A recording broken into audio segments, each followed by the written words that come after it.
আসসালামু আলাইকুম। আজকে নতুন ভিডিও নিয়ে আপনাদের সকলের মাঝে হাজির হয়েছি। তো আজকে আমি আমাদের প্রথম গাছের সিম পায়রা রান্না করব।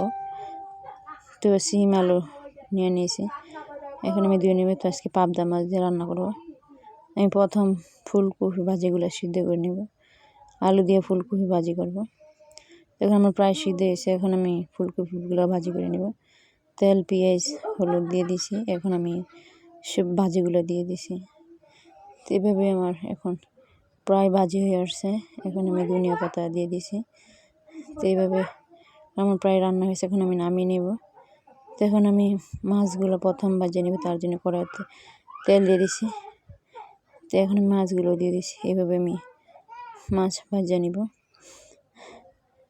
তো এখন আমার মাছ এগুলো ভাজা হয়ে গেছে। তো বাকি সবগুলো মাছ কীভাবে আমি ভেজে নিব। এখন আমার প্রায় মাছ ভাজা হয়ে গেছে, এখন আমি তরকারি বসাই দিব।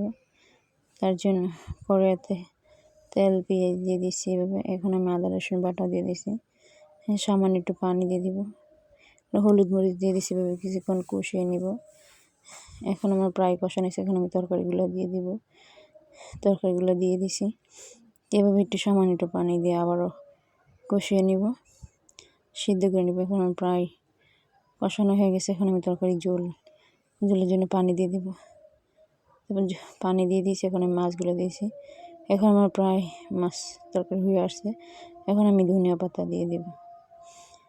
তো এখন আমার হয়ে গেছে, এখন আমি নামিয়ে নেব।